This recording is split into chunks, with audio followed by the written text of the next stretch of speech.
Hey guys, welcome. This is HD, and of course I'm joined alongside by Pain User. Radio.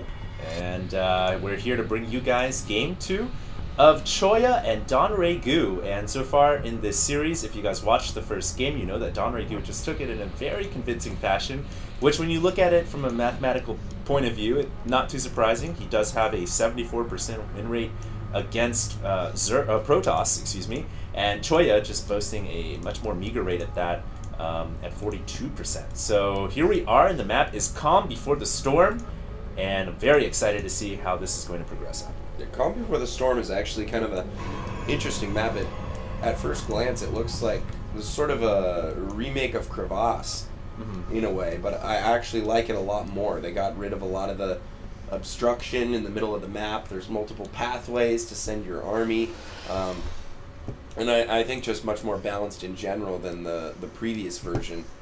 Well, not the previous version, but I mean, it really looks like Crevasse. It's a very similar map. Huge map, you know, tucked in natural expansion and then a readily available third. Pretty straightforward, progressive map. So I really like this map. I think it's awesome because I liked Crevasse, but it was just too imbalanced.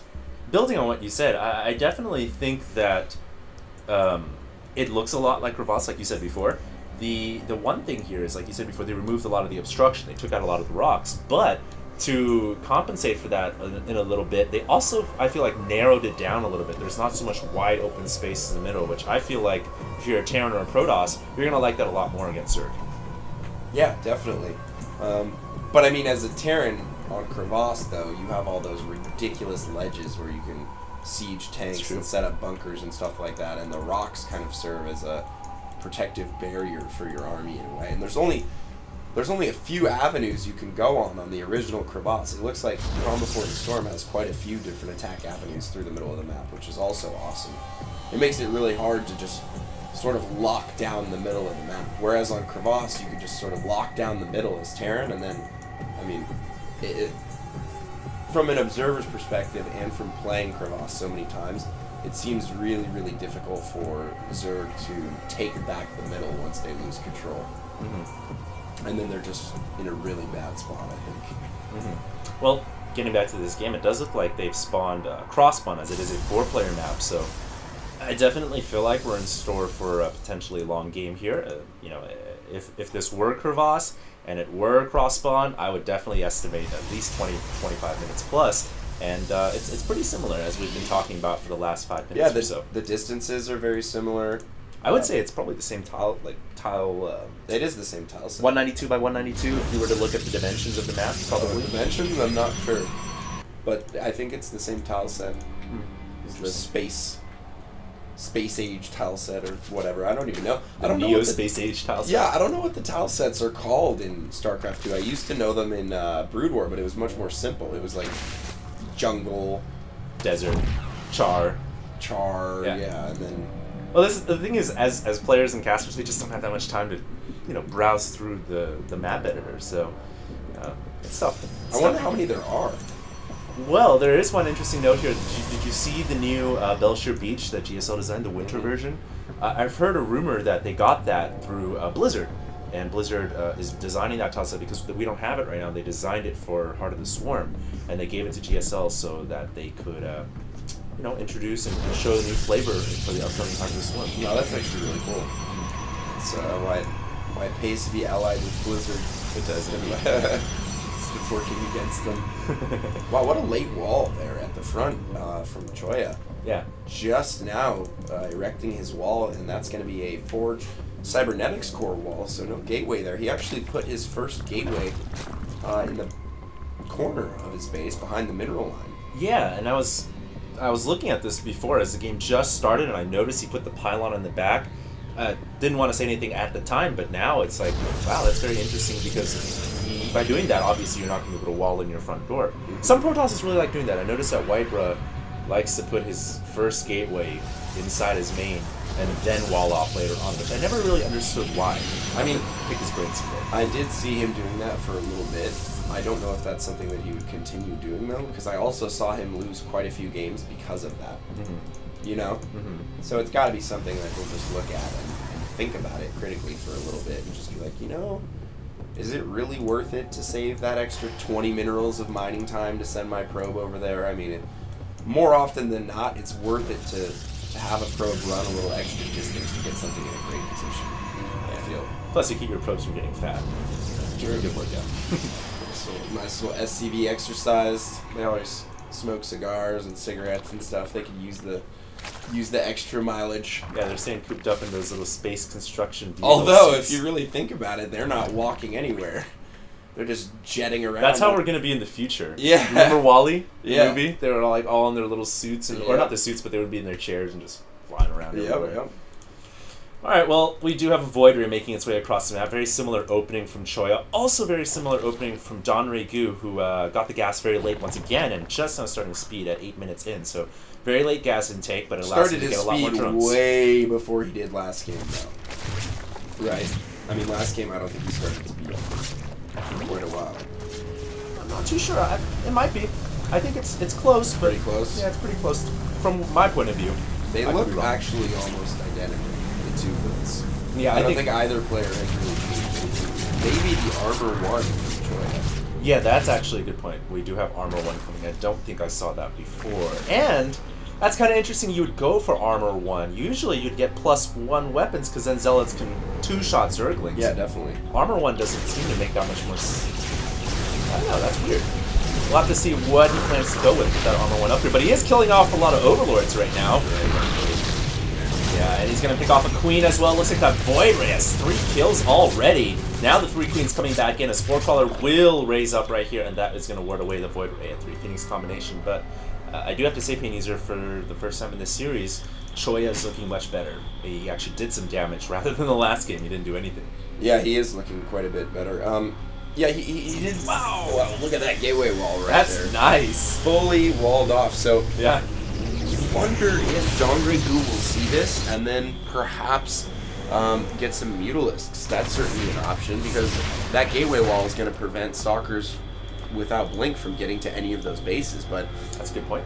I'd imagine he will get Blink Stalkers pretty soon, considering he's going to wall off like that. Yeah, and he has got to Twilight Council. Yeah, still trying to get that +1 armor done. And that's the reason he got +1 weapons first. So now it makes a lot more sense. Oh, there you go. And those Phoenixes are behind the main right now, doing some more damage. Wow, I have to say, Choya is doing a good job this game of getting in there and harassing, much better than the last game. He's already killed off, let's see, 8 drones so far in this game, and that hurts his Zerg. You got to keep building more drones, spending that larva, but he's going to lose his Zealots in the middle of the map. Those Zerglings get a full surround, and they'll take him down. That was quite a few Zealots to lose right there for almost nothing. The Zerglings did get a full surround and dispatch of those Zealots very quickly. DongRaeGu still up on supply, but not as much as last game, I would say. Choya looking much better this time around. No, it almost looks like he was. Yeah, I was gonna say he's gotta have 9 gates total here. But remember, he is on 3 bases, not 2, so it's not anything too excessive. He's just trying to keep gates up. off 3 bases. Yeah, and the Zerglings here are at the front, not gonna be able to break through or anything like that. But man, Choya is really sitting on that 3-base Protoss, and it looks like he's going to go into that Death Ball mode pretty soon as he's got the Wide Spit going. Now, we do have a Warp Prism moving out across the map from Choya. What does he have in there? 4 Zealots, so going to be looking to do some harassment with that.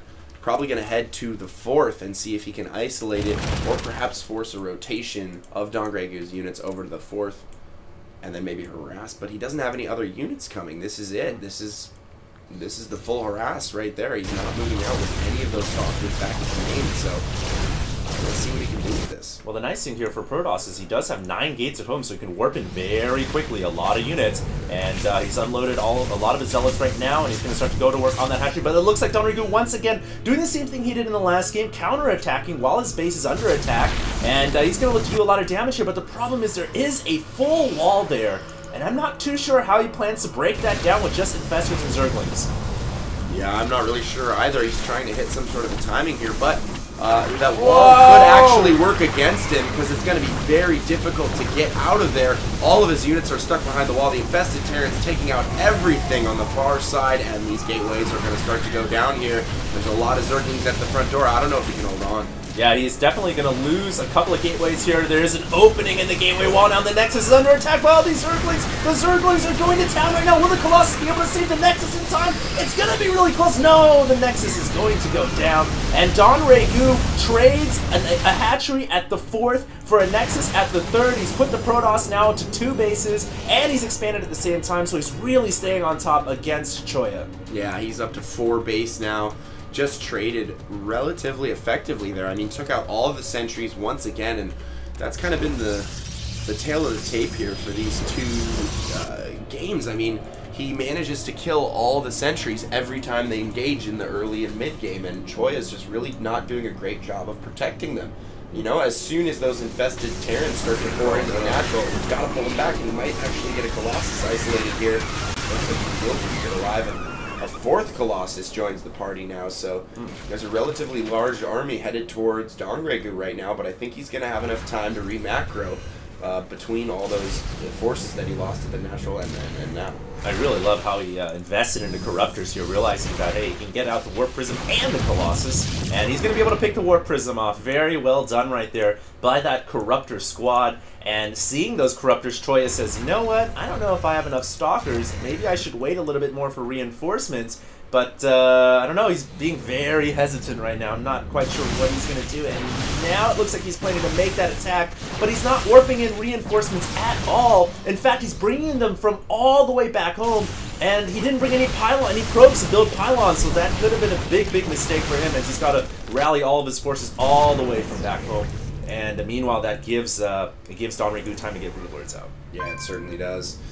Bunch of Broodlords hitting the field right now. That's 6 thus far, and we'll have to see if he gets some more. But this is a great composition to deal with Choya's army. I mean, you know, DongRaeGu is really getting into that late game perfect storm of Zerg combination units. And there we have the Infestors below. On the comms. The perfect storm on the comms. Okay, well done, well done.